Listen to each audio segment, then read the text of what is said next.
for coming today for this ICES seminar on Japan-India maritime collaboration in the Indian Ocean region, opportunities and challenges. Let me just quickly introduce the speaker.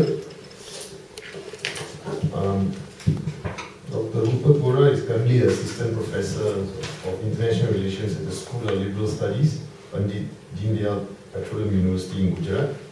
And he has been a visiting fellow of the Center for International Studies in Cambridge and a visiting research fellow at the Japan Institute of International Affairs in Japan. Dr. Vohra holds a doctorate from the School of International Studies, Jawaharlal Nehru University, New Delhi, India. Today he will be talking about Japan-India maritime collaboration in the Indian Ocean region. So I don't want to take much time. Just pass the floor to Dr. Vohra. He'll speak for about roughly 30 minutes and then we've got 30 minutes for question and answer. Rupert? A very warm good afternoon to you, and many thanks to Dr. Sindhapal Singh for helping me for arranging everything with regards to the lecture. I would also like to thank ISAS, Professor Robin Jeffrey, who happened to be my mentor while I was on an earlier trip to Australia. My sincere thanks to the Japan Institute of International Affairs also, and my home institute, of course. So today I'll be speaking about Japan-India maritime collaboration in the Indian Ocean region. Now this is one of the newer aspects of cooperation or collaboration between Japan and India, although there has been much happening between the two countries. The Prime Minister of India, Dr. Singh, is scheduled to go to Japan later this month, and there are many things happening between the two countries. But even within the entire ambit of Japan-India relations, maritime cooperation is one of the relatively newer areas, and this is where I would like to touch on. So to begin with, I think it's easier.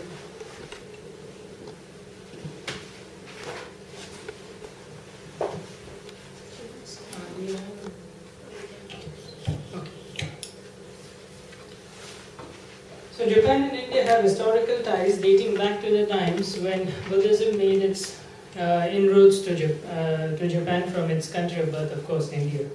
And there was much happening between the two countries with the poet Rabindranath Tagore, and there were many Indian scholars who were associated with Japan, especially poet Rabindranath Tagore. And as we all know, in the Indian justice, Radha Vinod Pal was the only justice was the only dissenting voice on the War Crimes Tribunal, which is also known as the Tokyo Trials, after the end of the Second World War. So much so that the Japanese still revere Justice Radha Vinod Pal.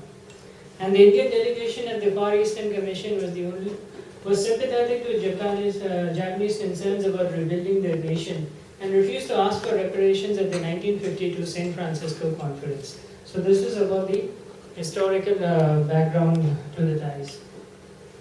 This is a map of the area involved. Now I'm going to talk about the collaboration between the two in the maritime arena. So this is just a picture of one of the exercises between the coast guards of the two countries. As you can see, there's the vessel of the Japanese Coast Guard in the background, and then there is an Indian Coast Guard helicopter in the forefront. So this is what is known as exercise Sahyog Kaiji. Now earlier, where was this held? This is off the coast of in the Indian Ocean. Yeah. This is off the coast of India, but of course it's sometimes off the coast of Japan and sometimes off the coast of India. But this is just the exercises between the coast guards. Now what has changed now is, for the first time last year in June 2012, the Indian and the Japanese navies have started joint exercises. Till last year, in June last year, there were only exercises between the coast guards of the two nations, not between the navies of the two nations. But from last year, they have started joint exercises between the two countries. Now, importance of maritime power projection. We all know the renowned naval strategist Alfred Thayer Mahan. He, in his famous book, The Influence of Sea Power Upon History, talks about the Indian Ocean as a great highway, a wide common. So the word commons is very much in use nowadays. And why is India paying increasing attention to the maritime domain? Now, as we have all seen, there was a recent spat with China across the on the line of actual control. So India's options on land are limited.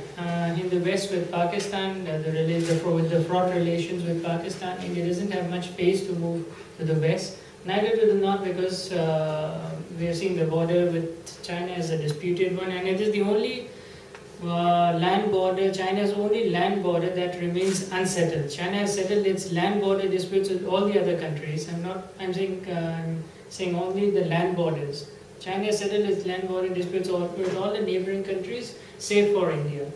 So India is looking at the naval rim, especially the Indian Ocean region, in order to increase its strategic leverage in the region.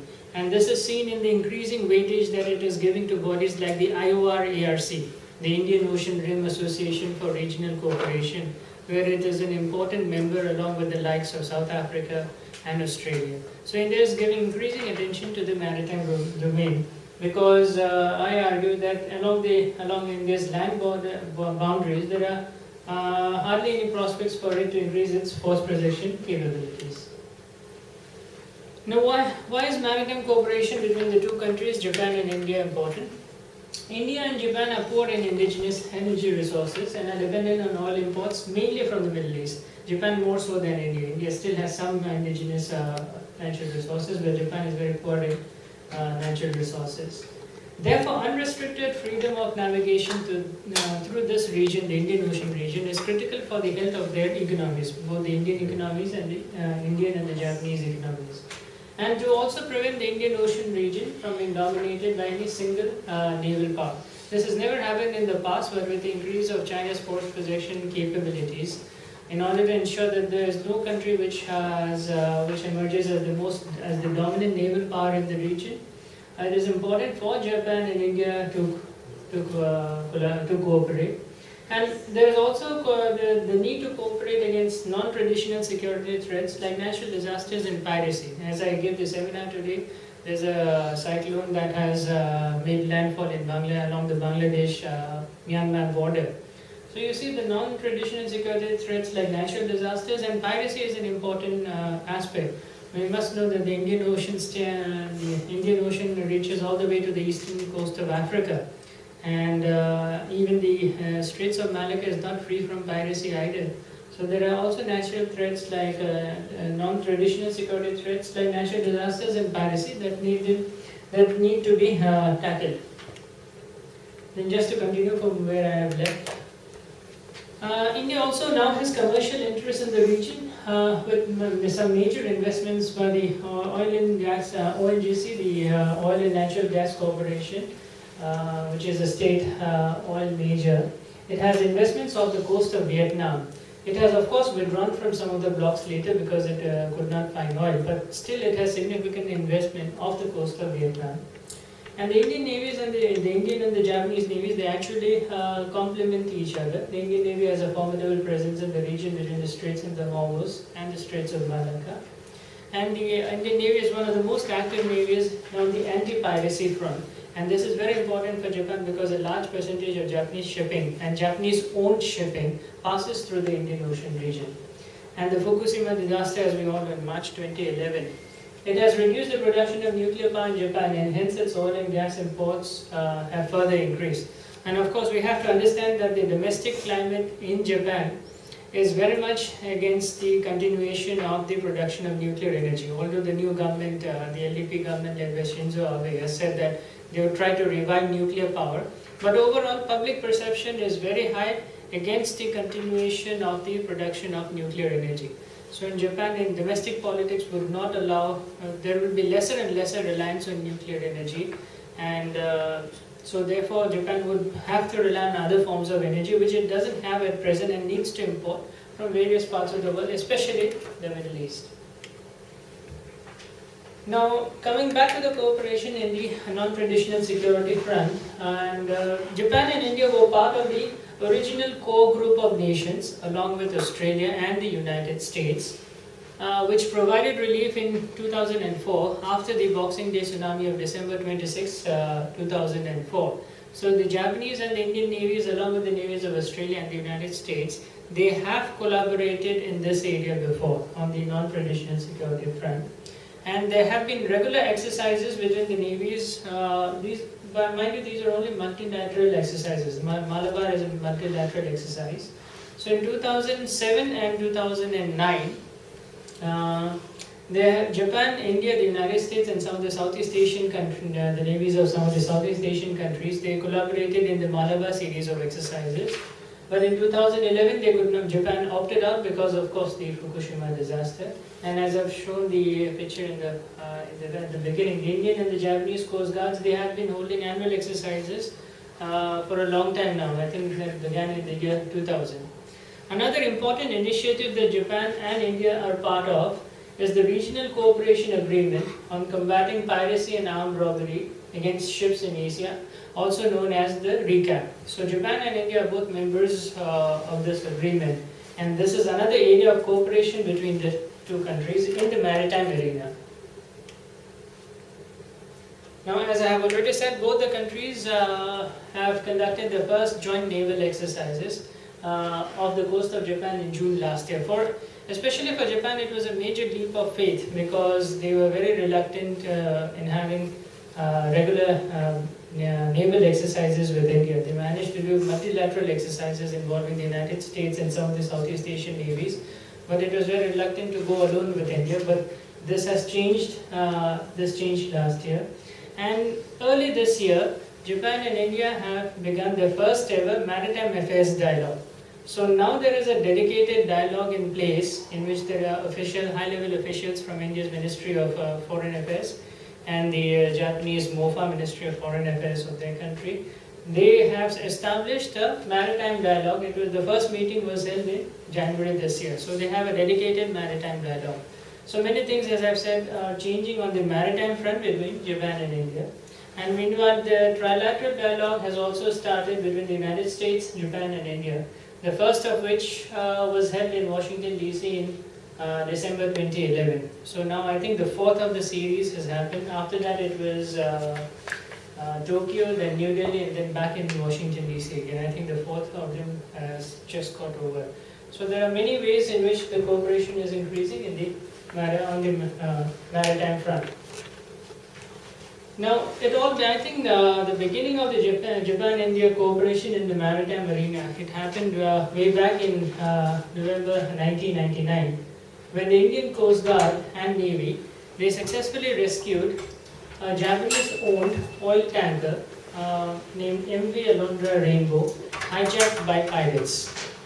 So this was when Japan and the Japanese government realized that India would be an important partner for Japan in the Indian Ocean region, especially to protect against incidents of piracy. So this thing I would call was a game changer as far as the maritime relations between India and Japan were concerned. Of course, there were other issues also. And the Indian Navy started regular patrolling anti-piracy, dedicated anti-piracy patrols in the Gulf of Aden from 23 October to 2008. And it was around the same time when the pirates attacked the Takayama 150,000-ton oil tanker, which was however rescued by the Japanese Navy. But this was the same time when Japan was reeling under the onslaught of piracy attacks, and the Indian Navy came to its rescue on many occasions, especially in November 1999. And we have to remember that since 2009, the Japanese Maritime Self-Defense Force has deployed 2 destroyers and 2 P-3C aircraft off the coast of Djibouti. Japan itself has been very active in the fight against piracy. And mind you, now India has also will shortly be deploying the P-3C aircraft in the naval version of the P-3C aircraft. So India has also acquired the P-3C from the United States, and India will also be deploying those. And in July 2011, something remarkable happened when Japan opened its first military base after the Second World War in Djibouti to combat piracy off the coast of the Horn of Africa. So this is Japan's first actual military deployment after the Second World War off the coast of Djibouti, of course, and this is to combat piracy. So as I said, piracy is one of the important, the non-traditional security threats are also an important area of cooperation between the two countries. Now other areas of collaboration. As we all know, both the countries have been involved in the fight against maritime terrorism. If we see the incidents of the attack on the USS Cole, that was off the coast of the Aden in Yemen in 2000. It brought home to the world the dangers of maritime terrorism. And in India, in 2008, in the November 2008 attacks in Mumbai, the attackers came by sea. So maritime terrorism is another area that the two countries need to be worried about. And also to tackle issues like maritime pollution and environmental disasters like oil spills. And of course, the China factor, of course, we cannot discount the China factor in the Japan-India maritime collaboration. Of course, this is not the only factor, this is just one of the factors in the relationship. China has already inducted its first aircraft carrier, the Liaoning, and it's rapidly modernizing its navy. There are some reports which say that China is also ready to commission the second aircraft carrier. But for a long time, India and Thailand were the only two countries which were operating carriers in the region, but now China has its own carrier. And of course, we know about this fight between Japan and China near the Senkaku or Diaoyu Islands in September 2010.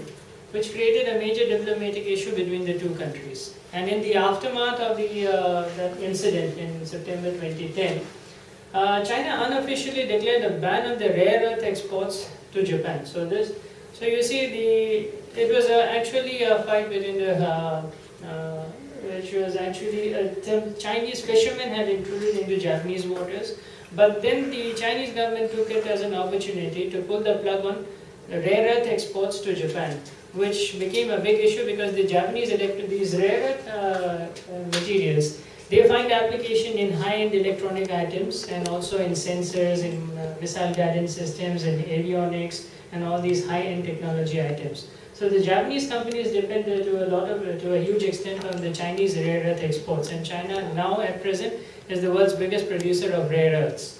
And during this crisis, unofficially, not on the official level, unofficially China pulled the plug with regards to the rare earth exports.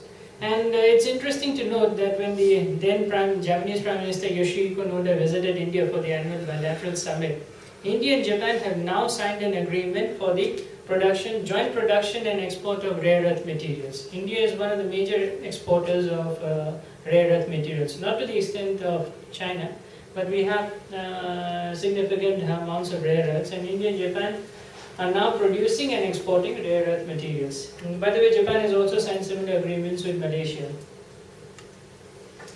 Back in 2007, in May 2007, the Quadrilateral Initiative was set up involving Japan, India, Australia and the United States, though it fizzled out later.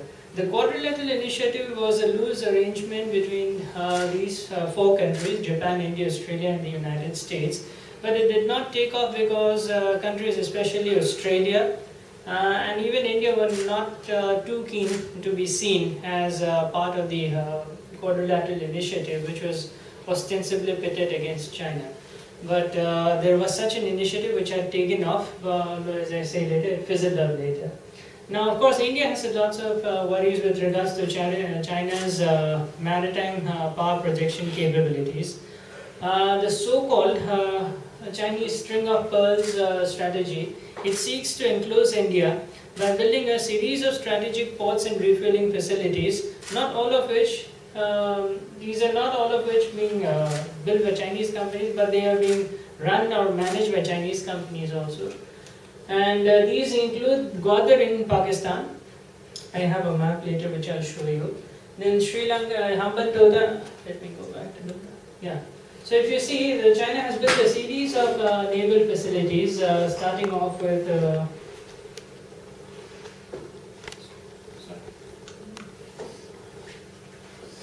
I just wanted to use the pointer.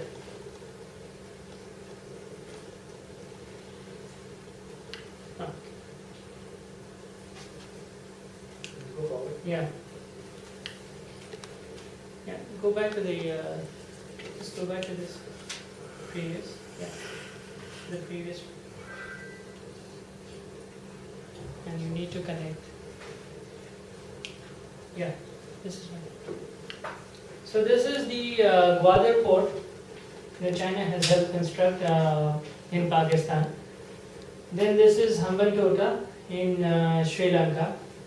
Then this facility is of course Chittagong. This is Chittagong in Bangladesh, and this is Chittagong should have been here. This is wrong page, but this is Kyatpho in Burma. This is Kyatpho in Burma, from which they are building a pipeline that will connect to Kunming in southern China. So these are all the facilities that China has either built or helped construct all around India in the Indian Ocean region. So this is what some analysts have said is the string of pearls theory. And India is definitely worried by these Chinese moves in the South China, in the Indian Ocean region. And the operation of Gwadar port has recently been given to a Chinese company. Earlier there was I think a Singaporean company that was running the affairs of the Gwadar port, but now it has been taken over by a Chinese company. Now let us see the change in Japan's strategy. In December 2010, Japan announced a new defense policy which warned of China's rapidly modernizing military, especially its growing naval capabilities. So this was the first time that the Japanese government officially put it on paper that it was taking note of China's increasing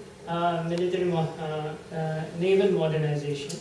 And if you see, one of the most interesting guidelines that was called for in the white paper was that it calls for increasing the number of Japan's submarines to 22 from the current 16, while reducing the number of tanks by a third to around 400. So this means that Japan fears a naval threat from China rather than a land threat from any other country. So this was a clear-cut indication that Japan's priorities are changing, and it is reaching out to countries like India, Australia, and Vietnam. If you see for initial visits made by the new Prime Minister Shinzo Abe, initially he reached out to Vietnam, Thailand, and the Southeast Asian countries, and of course, in some of the major policy speeches that he has given after being elected as the Prime Minister, he has repeatedly referred to the importance of these countries for Japan. Now let us look at some of the problem areas in the relationship. Now, one of the main important lacunas in the relationship is the lack of a maritime cooperation treaty between the two countries, which means that the cooperation between the two countries happens on a case-by-case basis, and there is no overall overarching treaty or treaty structure which can be called into for things like this. And then there is a divergence on many issues like oil imports from Iran. Now, the Western countries have been putting up, and the European Union also, the EU countries also have been putting pressure on India to reduce its oil imports from Iran.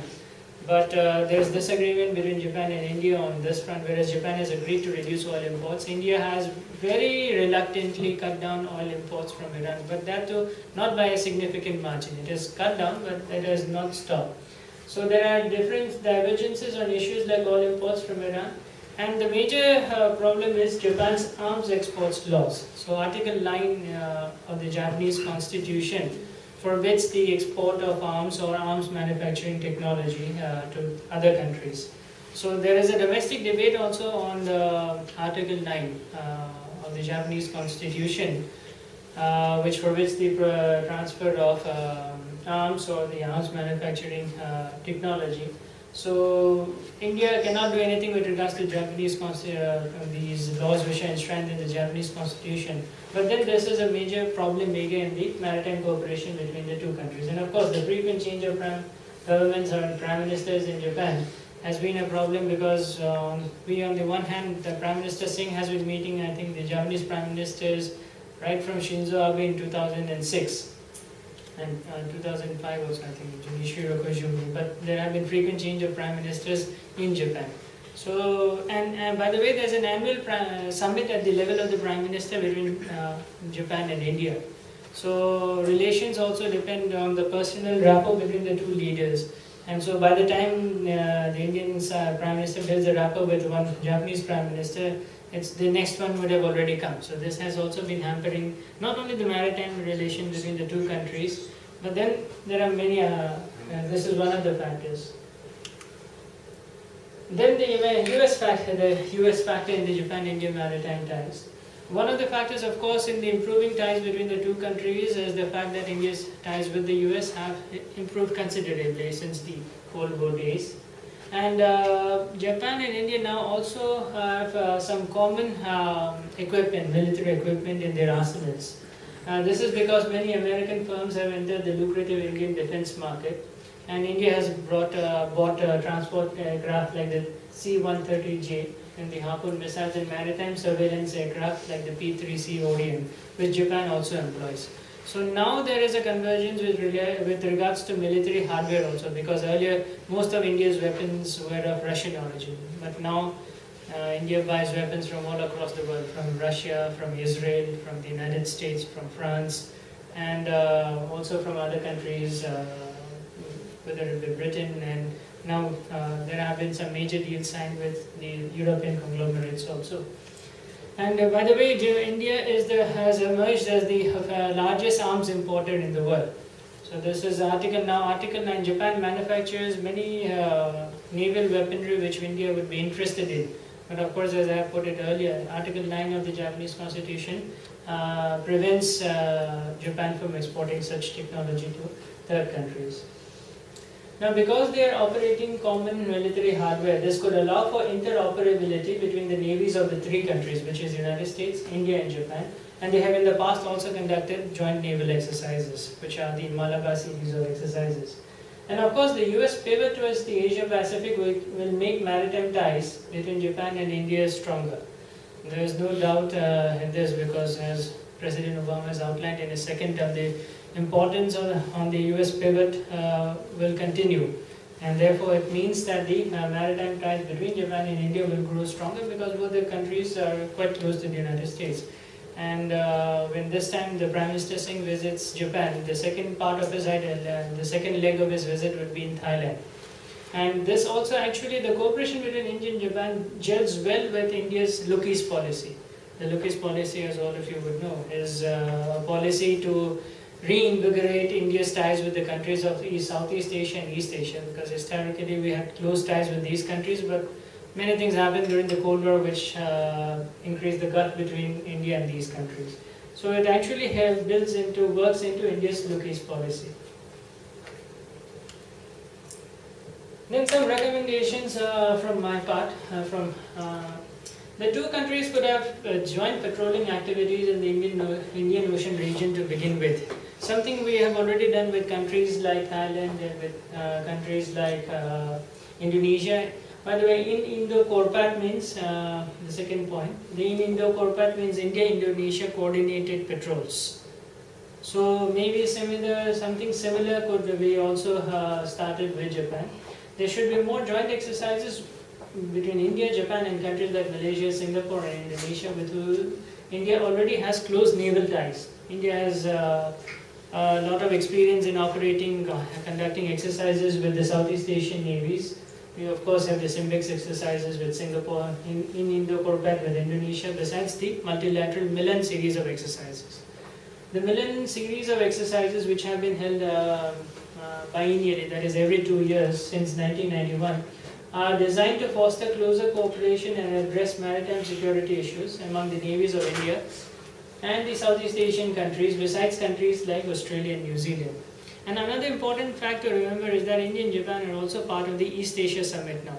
In fact, Japan was one of the countries which helped India to get into the East Asia Summit, because China was not too happy with getting India into the East Asia Summit. So India also has to thank Japan for its entry into the forums like the East Asia Summit. They could undertake joint production of maritime equipment like those involved in search and rescue operations. If not for offensive operations, search and rescue operations, they could jointly manufacture some weapons.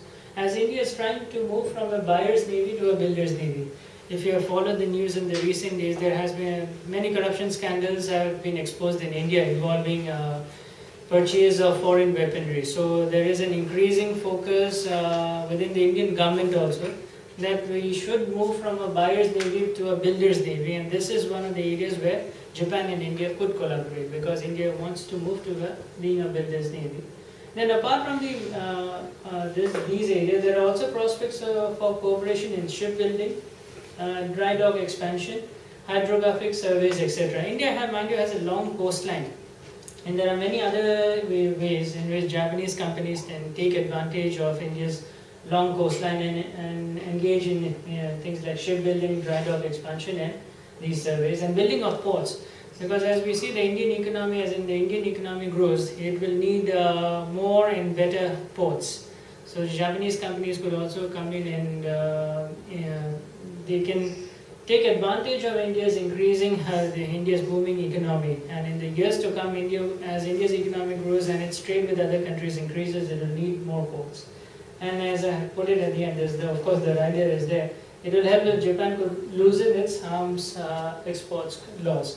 So this is one of the areas that will have to be talked upon during the annual summit between Prime Minister Singh and the present incumbent, Mr. Shinzo Abe.